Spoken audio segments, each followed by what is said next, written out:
रोटारी club of Rourkela भाईब्रांटर महिला सशक्तिकरण कार्यक्रम।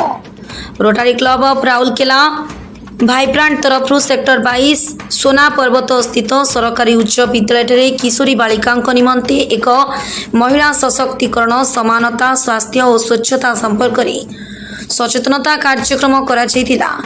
भाईब्रांटर सभापति रोटारियान प्रशांत रंजन पात्र और संपादक रोटारियान बसंत कुमार तंती आवाहकत्व आयोजित यह कार्यक्रम में विद्यालय प्रधान शिक्षक सुप्रभात कुमार बेहरा स्वागत भाषण सह कार्यक्रम आभिमुख्य संपर्क में सूचना प्रदान करथिले।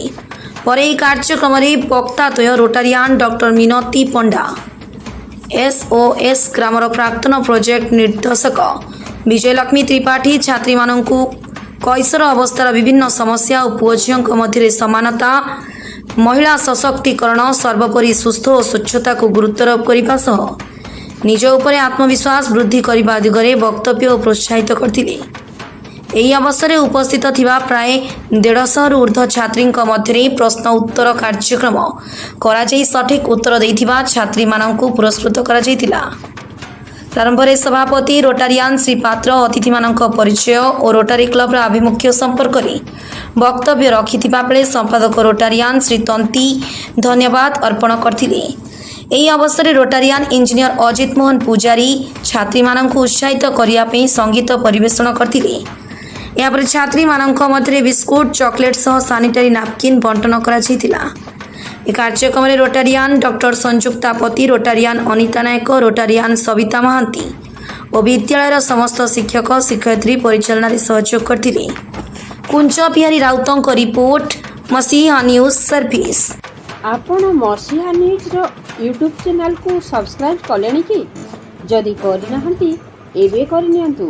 एहा सह मसीहा न्यूज रो फेसबुक और ट्विटर पेज को लाइक और फॉलो करंतु। ता सह मसीहा न्यूज ऐप आसीगलानी निज mobile play store download करनियंतु।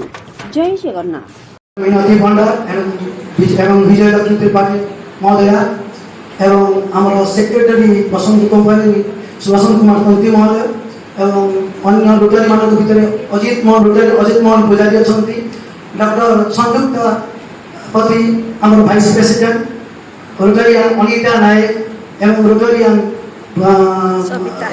Savita Mahanti एवं उपस्थित शिक्षक शिक्षयित्रीवृंद एवं स्नेह छात्र छात्री आज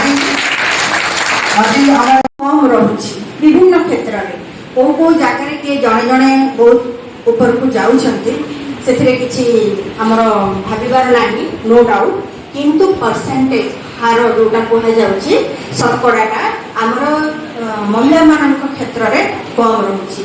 तेणु जहाँ किसी रिसर्च गवेषणा बाहर है केमिति आम समाजर उन्नति नारी सशक्तिकरण बा वुमेन एम्पावरमेंट करवा बुझीपार पाने। तो वुमेन एम्पावरमेंट जो कर तार विभिन्न दिग रही बहुत जिनस आम तुम भी चिंता कले भी पाइपर। तो मैडम जो जिनसा तुम कहते जेंडर इक्वालिटी से तो फास्ट एंड एकदम रूट जोटा कि आम जेंडर डिस्क्रिमिनेशन रही लिंगगत पार्थक्य रही समाज विभिन्न कार्य नहीं आमर किशोरी बालिका मानकर स्वास्थ्य और स्वास्थ्य रक्षा है स्वास्थ्य कहीं मुझा चॉइस कली कहीं मोर हूँ होम साइंस डिपार्टमेंट मुझे पाठ पढ़ाऊली बर्तमान चाकरी अव्याहत नहीं सारी रिटायर्ड कर सारी होम साइंस मोर सब्जेक्ट थिला से आम देखा कौन हेल्थ एंड हाइजीन कौन ना प्रायतः देख पुरुष मानकर सब बेले पुरुष मानकर बेसी जत्न नि जाए महिला मानू